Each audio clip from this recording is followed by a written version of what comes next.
Hey everybody, it's Charlie from Daily Motor.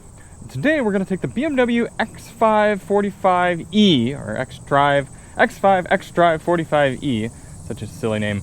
We're going to take it out and see how much electric range we get in mixed driving, then take it out on the highway and see what sort of realistic fuel economy number we get at 70 miles per hour.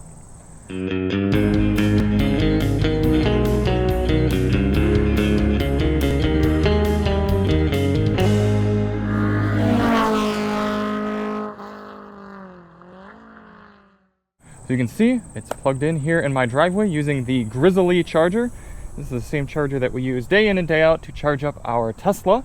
Shout out to Grizzly for hooking us up with a great charger. You can see how long this cable is. I think it's 24 feet, and it allows us to have it actually plugged in inside the garage, but then come all the way out here. So, in fact, I should open up the garage.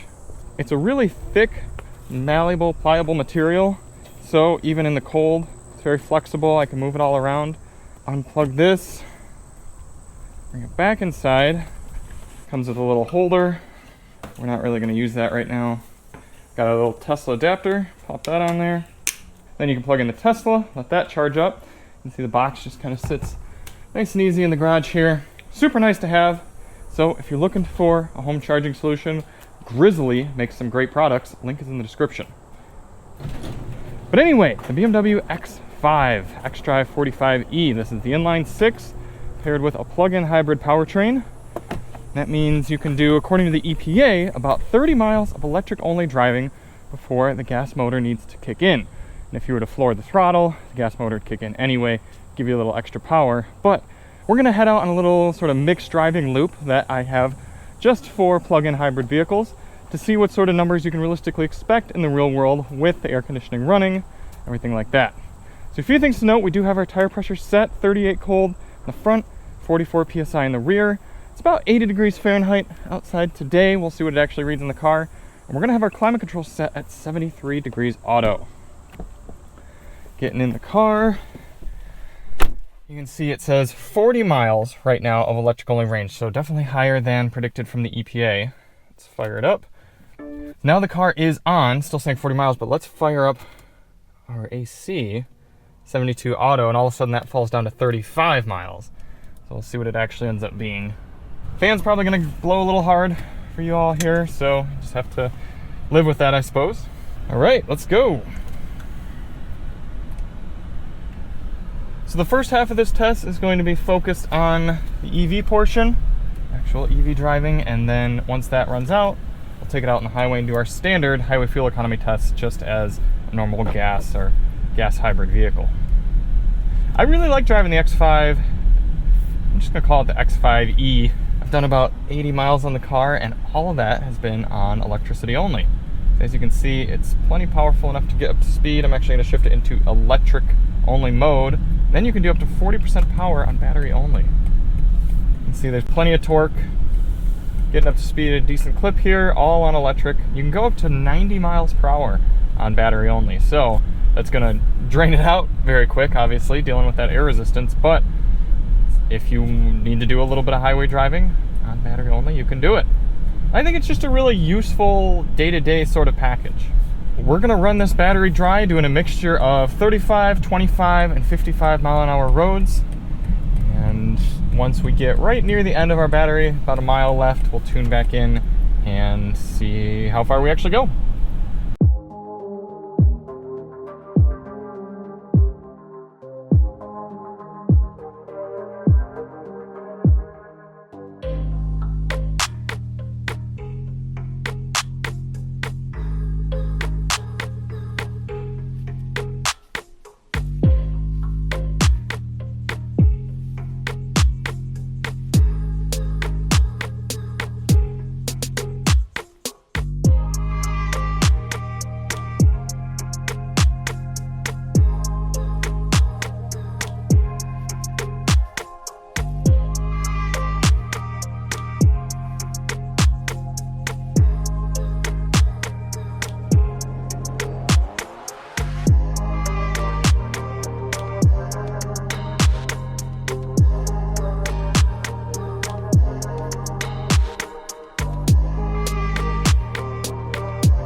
We just crested 1 mile remaining according to the dash. We've traveled 31.4 miles according to our GPS.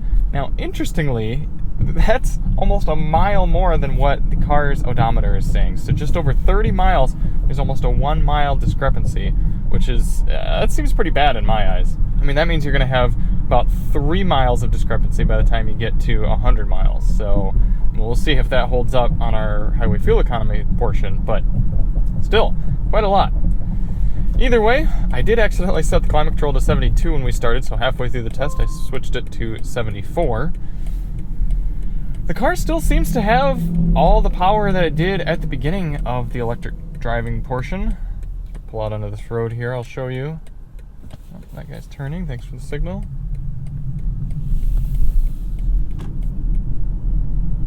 It's not exactly a rocket, but still seems to be pulling away at safe speeds. Our average speed has been 31 miles per hour, and that's in very mixed driving. That's with 25, 35, 45, and 55 mile an hour roads. What do we think? Do we think it will go to 0 miles and still drive for a little while? Or do we think it's going to kick in the engine right when we get to 0? I bet we'll get another little bit of a half mile or so, maybe even a full mile once we hit 0. Oh, we've got dashes, but we've still got electric power.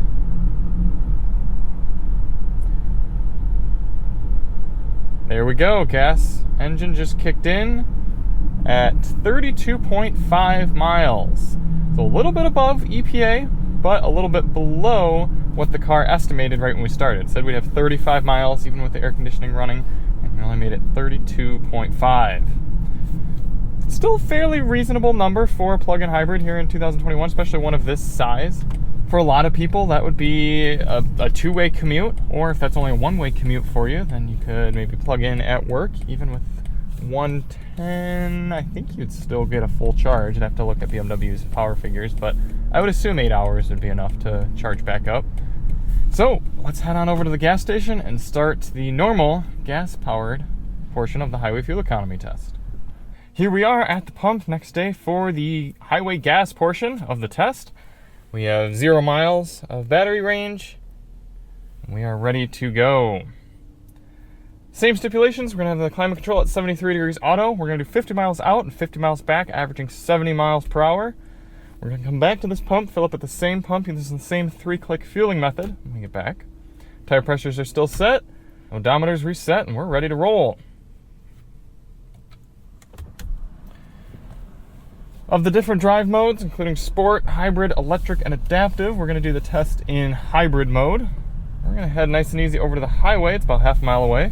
Pick up the test from there.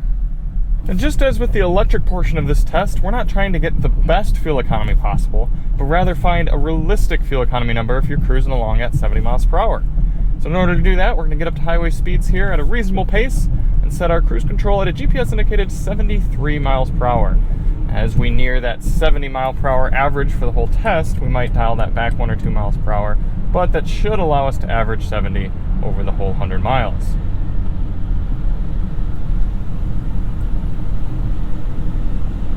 Person clearly not interested in flexing their 3.6 liter to get up to speed. They feel like 53 miles per hour is a better speed for the highway than 70. Not really understandable, pretty frustrating, but I guess S-Bazi doesn't feel too much in a hurry. Alright, the X5 does read a few miles per hour high, so if we set our cruise control at 75 miles per hour, looks like we're getting the GPS indicated 73. We do have a pretty advanced active lane keeping system. That should allow the test to go nice and smooth. And we'll be testing out the Harman Kardon audio system while we're here, so if you want to see that, check the link in the description. We're just going to take it nice and easy. We'll catch up with you at the end. In the meantime, enjoy this time lapse of the entire trip.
Coming into the end of the highway fuel economy test here in the BMW X5 45e, getting 27.6 miles per gallon according to the dash. Been a nice, smooth, easy ride as expected, averaged 70 miles per hour. A little bit of traffic, but not too bad. What else? It's a perfectly comfortable place to be. I was actually pleasantly surprised by the Harman Kardon audio system. And looks like we're coming up to a pretty bad stoppage right here. Thank goodness we're getting off the highway, but that's why we try to average a little bit above 70 miles per hour. So if these slowdowns happen, we still get a fairly accurate result. Other than that, nothing really worth mentioning. I mean, this is a great highway cruiser. No surprises there. So we're going to get back to the gas station, fill up, and see what we get for a result.